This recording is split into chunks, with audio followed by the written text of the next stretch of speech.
But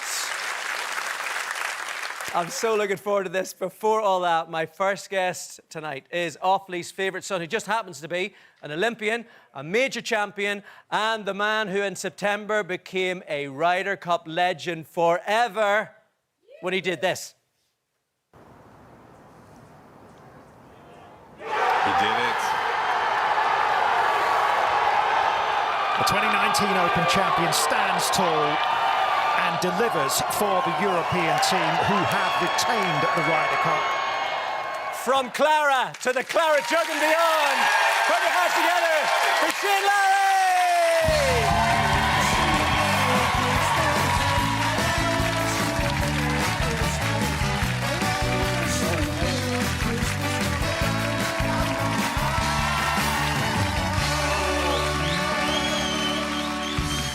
Welcome to the show, fella. Thank you. Thank you very much. 2 weeks in a row. Last week you weren't here, but you were here. You were surprising little Declan, our golf buddy, on the toy show. You're going to bring him. What a great prize! Inside the ropes at the Irish Open next year. Next year. That was so good.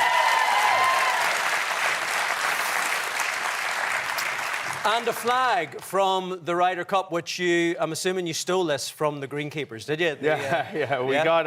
We each got 10 each, so I only have 10, so I'm very particular about who I give them to. So Declan's one of the lucky few that got that. Do you have any of those? I have none for you, Patrick. None of those left. Okay, just on the naughty list. That's the end of that. Now look, Declan loved that putt of yours on the 18th at Bethpage Black, as we all did. What was going through your head as you were walking up that fairway and you knew you had a chance? Yeah, it's funny.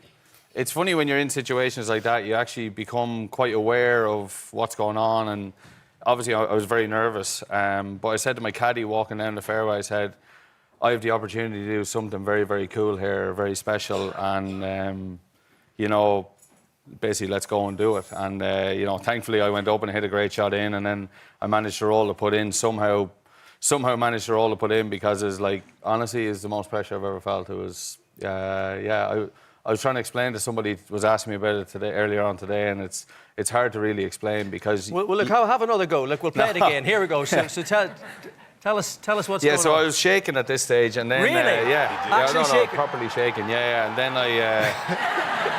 and then that is just... To be fair, you were shaking afterwards with a few... I actually think if I had have known I was going to hole it, I would have done something cooler than that. Yeah, so no, it was a memory that I'll have forever. It was very special, yeah. What were the celebrations like? I saw you going through the tunnel at one point, and you had the felt tip pen, and you tidied up the scoreboard for how many Europe had won. Yeah, they had 15 down, so I changed that to 16 that we've won, and we had a good night that night. The bus journey back was probably the highlight of the whole thing. You know, it took us 40 minutes to get back to the hotel, and it was honestly, if you can picture like an under 12 or under 14 bus of Gaelic football young lads after winning a county final or something, that's what it was like. It was the best weeks of our lives, those Ryder Cups. Well, look, I mean, you've been celebrating ever since. The whole of Ireland's been celebrating ever since as well. Look, this is the type of stuff that was going on here. This is you. This is an ad for Limerick Racecourse. I'm not even sure that was photoshopped. I mean, I'm just trying to work out when. I definitely can't get that high. Now, the Ryder Cup, of course, it made a lot of headlines for all the wrong reasons as well. Yeah. How bad was that abuse for yourself and Rory out there? Because when you're watching it on TV, you kind of hear you guys talking about it afterwards, but you don't really hear a lot of it. So how bad was that? Yeah, it was pretty bad. It was. I think we were very ready for what was going to happen. I think we were as ready as we could be, but until you're in the situation, you don't actually realise what it's going to be like. And being out there, and some of the stuff that was said was not very nice, but I think Rory and I definitely used it as fuel, and it motivated us to go ahead and win. And I said it, like, after that week, I said, I don't think it helped the Americans much at all. I think it actually, it was harder for them to play in that environment than it probably was for us at times. So, tried to use it as much to our advantage as we could, but it was quite difficult. Like, I played the first 2 days with Rory, And I noticed on Sunday when I was playing my match, I didn't get as much abuse, which was quite nice. But yeah, he had to deal with a lot of stuff over the couple of days. I mean, you guys are pretty tight, aren't you? You've been tight for a wee while now. Yeah, we've become very close over the last number of years, and you know, our wives are really good friends. Our kids are similar ages; they hang out together. We live very close to each other in Florida, and like we do hang out together. We play a lot of golf together, and we sit around in the evenings, go to each other's houses for barbecues and stuff. It's just nice. It's a nice relationship to have. I count myself fortunate to be good friends with one of the greatest players that's ever played the game, and I get to watch him do his thing, and I think it really drives me on to be a better golfer. Says the Open winner Well, himself. I mean, come on, let's come on here. No. Yeah, well, you know what I mean. I mean, you're hardly playing off double figures yourself. I know, yeah. So you guys, you hang out together, you play together, you've actually won together. You played in, was it the Zurich Classic in New Orleans? Yeah, and they celebrated together as well.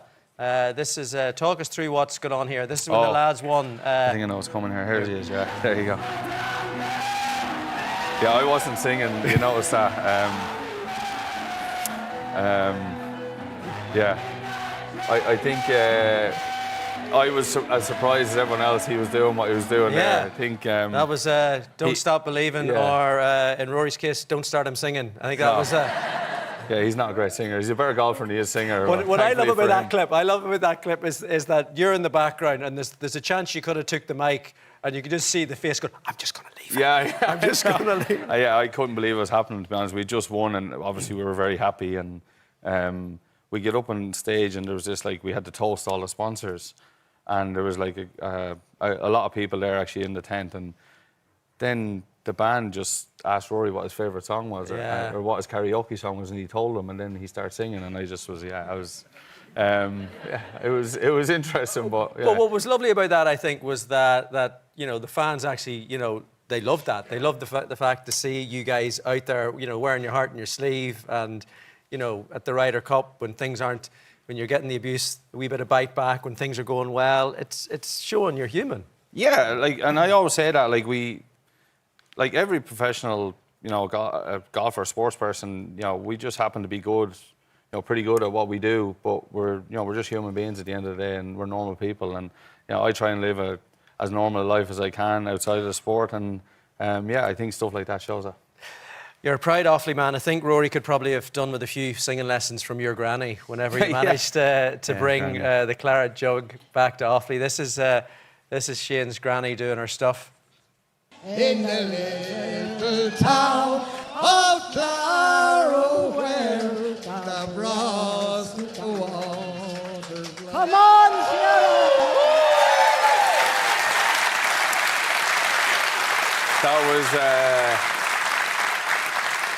That was one of the best days ever, bringing the claret jug down to Clara and having my granny there, who's still flying fit. She's 88 now and she's gone strong, and she's just been on a week away with all her friends. So brilliant. She's delighted that she'd be delighted that she got a mention here. I'm surprised she's not sitting here beside me actually, but please welcome Shane's granny.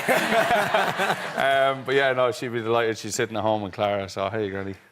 Talk to me about that week up in Portrush and winning it on Irish soil. I mean, compared to the Ryder Cup, is that still the top memory?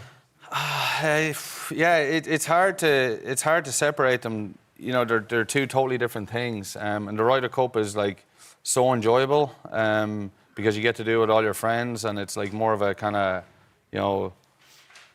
you have one goal in mind, and that's to win. Whereas you're going up to the Open in Portrush and you're sort of thinking, I'd like to win a good performance here and I'd like to give myself a chance to win.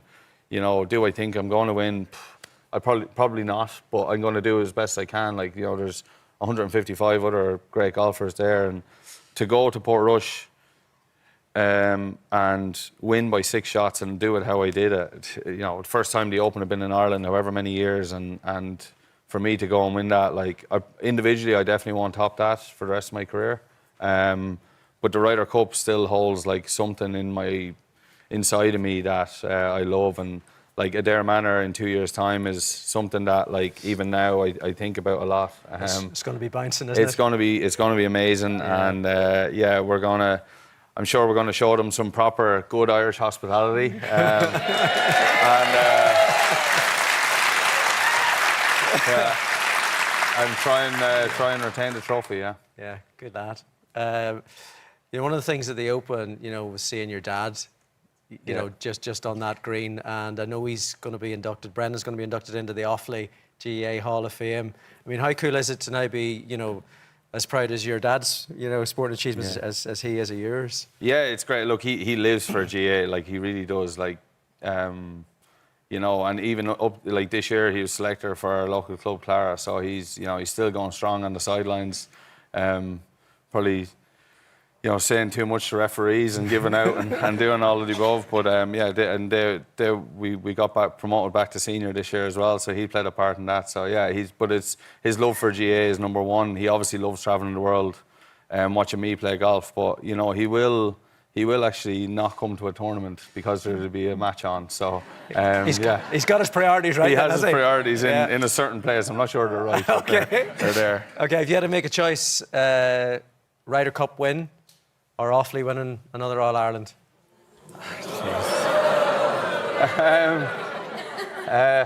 I'd say there's probably a better chance of us winning the next Ryder Cup, but I'd give anything to see Offaly walk the steps of Croke Park again, honestly, yeah. There you go.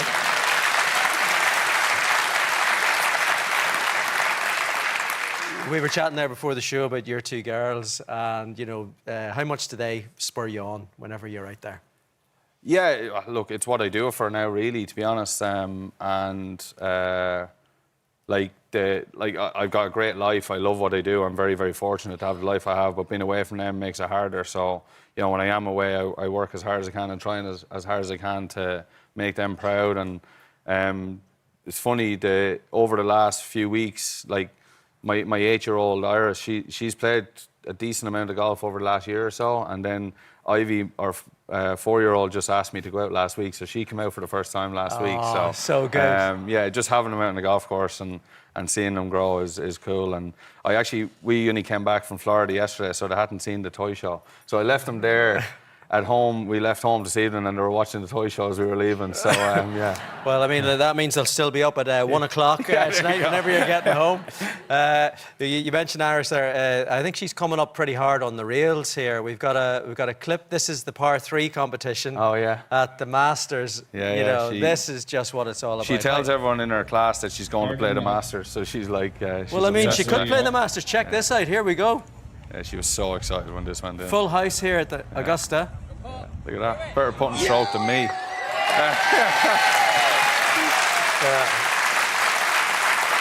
She's coming for you.